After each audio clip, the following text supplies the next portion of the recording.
मांग तैयबा वसीम उम्र 34 साल, नर्म मिजाज, साबिर, मोहब्बत में डूबी हुई।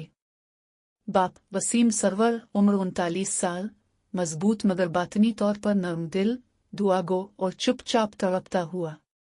बेटी नारहा वसीम उम्र 7 साल, मासूम, उम्मीद भरी, सवालों से भरी नजरों वाली। बेटा जूहान वसीम उम्र 4 साल, कमजोर जिस्म लेकिन आंखें जैसे कायनात को देखती हूँ। नौमौलूद नाम अभी नहीं रखा गया, सिर्फ माँ के दिल में महफूज था। हर नाम में एक ख्वाब बंधा हुआ था। एक रोशन सुबह जब परिंदे चहचहा रहे थे, तैयबा वसीम की कमजोर आवाज में एक नई जिंदगी की नवीद गूंजी। वसीम सरवर के चेहरे पर सजदे का सुकून और आंखों में नमी एक साथ थी। अल्लाह ने बेटे की सूरत में एक अनमोल तोहफा अता किया, मगर ये खुशी एक बारीक सी लर्जिश में लिपटी हुई थी। बच्चा कब्ल अज वक्त पैदा हुआ था, बहुत नाजुक, जैसे रब ने तितली के पर बनाए हों, मगर वो उड़ने के लिए अभी तैयार ना हो। अस्पताल की इमरजेंसी में रखे गए इस बच्चे के आसपास मशीनों की बीप बीप, नर्सों की तेजी और खामोशी में छुपी फिक्रमंदी गूंज रही थी।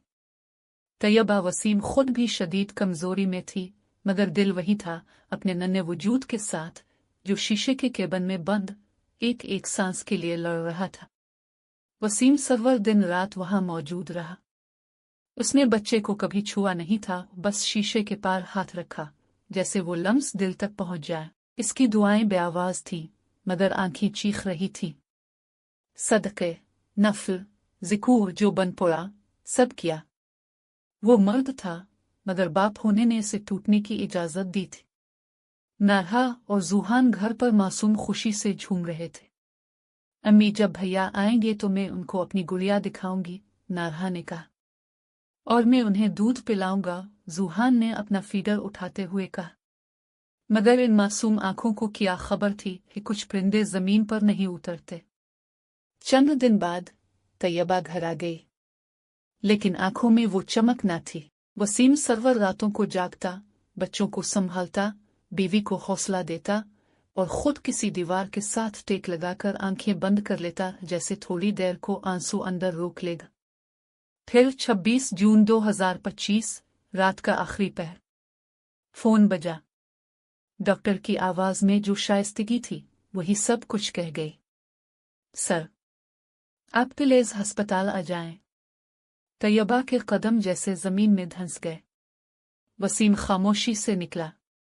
रास्ते में बारिश थी, शायद आसमान भी वही दुख रू रहा था। अस्पताल पहुंचे तो नर्स ने बच्चा वसीम की बाहों में दे दिया। वो बहुत खामोश था, आंखें बंद, सांसें थमी हुई।